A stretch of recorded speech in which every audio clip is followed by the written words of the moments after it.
masama ang loob ng grupong Socorro Bayanihan Services Incorporated sa alegasyong isa silang kulto. Handa raw silang ipasilip sa ang kanilang lugar sa Surigao del Norte para patunayang wala silang iligal na ginagawa. Narito ang aking report.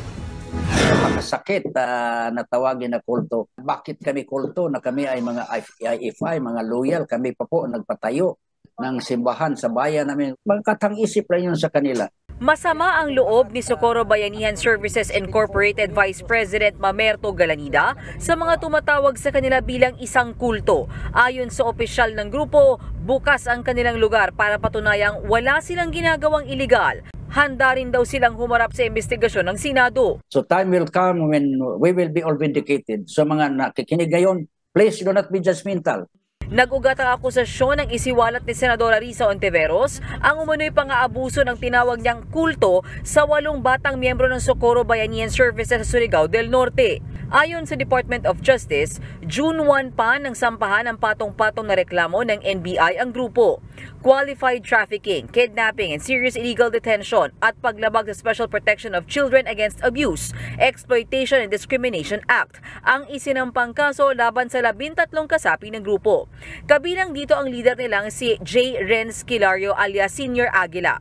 Pero hanggang ngayon, hindi pa umuusad ang reklamo dahil sa mga mosyong inihain ng grupo. Ayon pa sa NBI, binulgar ng mga nagreklamong minor de edad na may armas umano ang grupo at may nagtitrain sa kanilang dating pulis.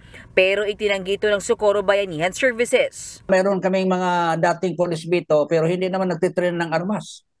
Wala naman kaming armas. We are peaceful, loving people. Gustong ilipat ng DOJ sa Maynila ang pagdinig sa mga kaso. Just because it has reached a level of national importance and it's really a problem that is deeply rooted in that province, it's better to have siguro an independent panel of prosecutors look at the case so they can objectively assess the case and all the allegations inside the complaint. Kanina sa pagdinig ng Senado, isa pang alegasyon ang lumutang laban sa grupo. Ayon kay Ontiveros, may lumalabas na impormasyong kinukuha umano ng grupo ang kalahati sa perang natatanggap ng mga miyembro nilang benepisyaryo ng Pantawid Pamilyang Pilipino Program o 4Ps. So, kung totoo yun, practically gobyerno ang nagpopondo sa kulto, no? Kinumpirma ng DSWD na higit 500 4Ps ang miyembro ng Socorro Bayanihan Services at pinaiimbestigahan na raw nila ito. What is for the beneficiary is for the beneficiary. It's against the creed of the department when may tumabas. No matter kung sino man yan. No government official, no private individual can take what is given directly to the beneficiary. Mga kapatid, may Los Baños po. Huwag magpahuli sa mga balita at impormasyong dapat ninyong malaman.